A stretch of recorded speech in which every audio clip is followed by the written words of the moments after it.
good. It checks out just like I said earlier. All right, hey, I'm Chess from Synthetic Warehouse here in beautiful South Dakota in September. I want to go over how Amsoil helps in older vehicles, particularly the Amsoil bypass kits. Now, this car right here, we'll flash a picture on the screen. This is a 83 AMC Eagle. That was like the first of the four-wheel drive cars before the Jeep Cherokee. I bought it in California and it had 90,000 miles. Rust-free, excellent deal on this car, except for one thing. It was having severe blow-by.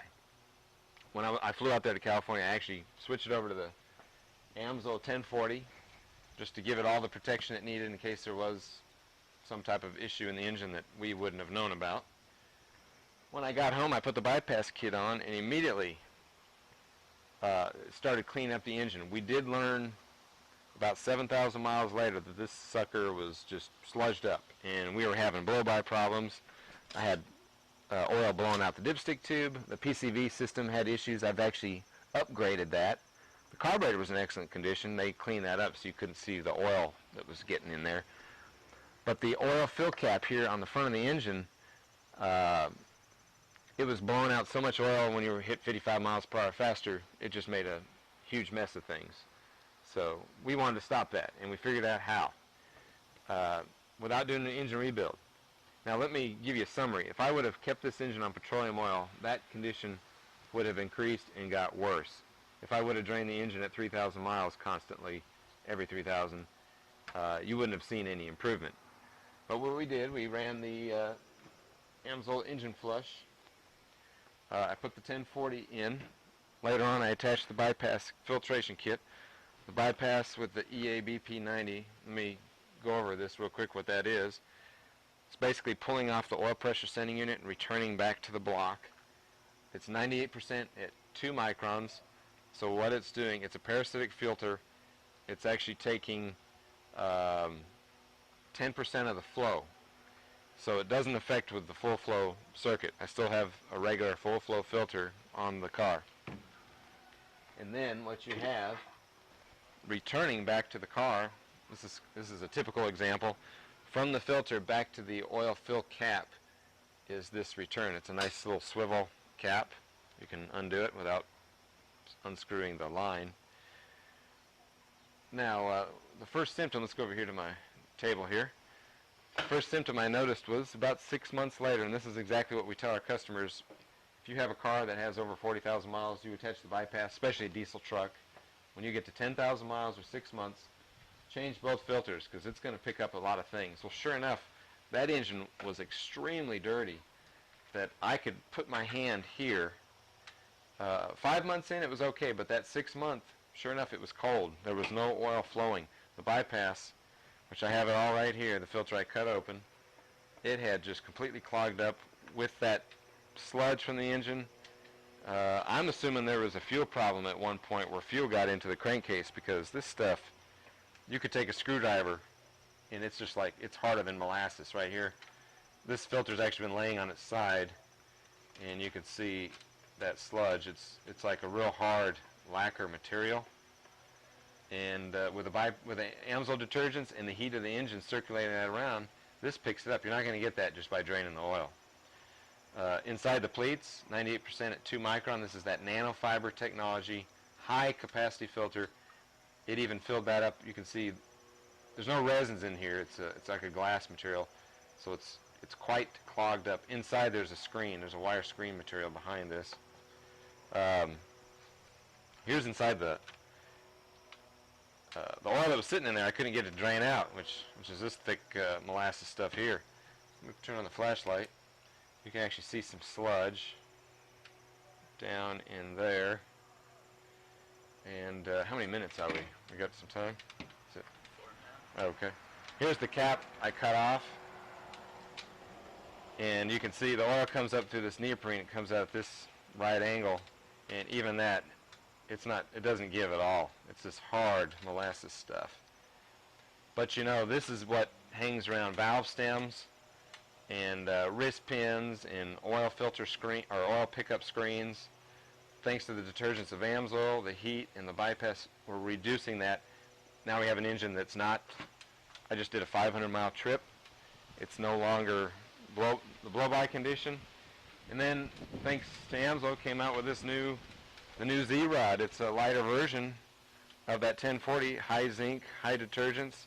Any car 1992 and earlier, consider this. Give us a call and I can send you the data sheet, explain. Again, that's syntheticwarehouse.com. The full flow. Let me go over the bypass kit. One other point. Now, this is the demonstration unit of the dual unit. A lot of our diesel truck owners, or if you have an older car with a bigger engine compartment like an El Camino or something, this fits perfect. This goes where your old filter used to be, so it's a remote unit. You're remoting the full flow. There's half a dozen filters that will fit this that you can use. And then this is the bypass filter, the 2 micron. So we have our 98% at 15 full flow.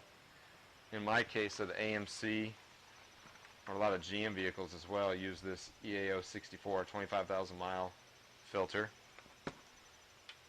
So you're changing this twice for every one time of this. And then we have a nice petcock valve here. You open the valve, you pull your sample, drop it in the mail.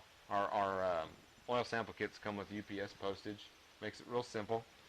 If you don't have that, or if you don't have the bypass kit, by the way, we do have these nice extraction pumps. You put the thing there and the hose goes down your dipstick tube. That makes another simple thing. Let's take a look over here. Here's my Studebaker. This is a 57 Hawk. It never had an oil filter, so the oil change interval is lower, but at least we gave it a boost with the Amsoil 2 micron bypass kit. Bolted on real nicely, easy fit. In fact, some of the airflow from the fan is keeping the oil cool. We rebuilt this engine, so to me the bypass, I rebuilt much of the exterior parts, and the bypass functions as a device to pick up some of those chemicals and things left behind after a rebuild. On a side note, we got our EAAU. These are the 2 micron high capacity. Compare them to a K&N, they're higher capacity. They're a dry filter, no oil. And then I've got our 5 micron pre-filter over it, so I can go to a car show or something and pull that off and the filter still looks like new, or a dusty road. So this car has a long future on it. And let me wrap it up. When you're switching a new car over to Amsoil or bypass kit, or anytime just doing maintenance, let's say you own a used car lot and you want the the cars to have good throttle response.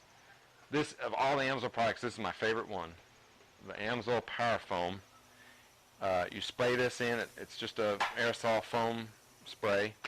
Spray that in your intake when it's running, cut off the engine, let it sit for 15 minutes, and then put some power behind the car, get out on the highway, and the amount of carbon it breaks up into that intake system.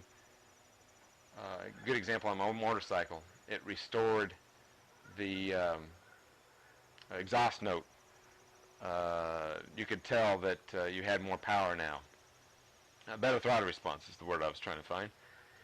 I even had some feedback on a forum. Other people have seen the same thing. So use this also exterior. Instead of using gunk, this will keep the exterior engine clean.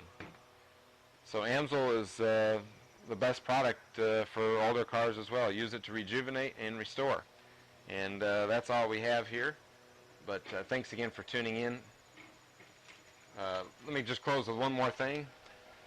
In the June Amsoil magazine, there was an article, and I'll post this on my website, and it does point out the 3 reasons for oil failure: too thin, too thick, and too acidic. And the acidic one is one area that should be focused on. So, all right, thanks again for your time. We'll talk to you soon.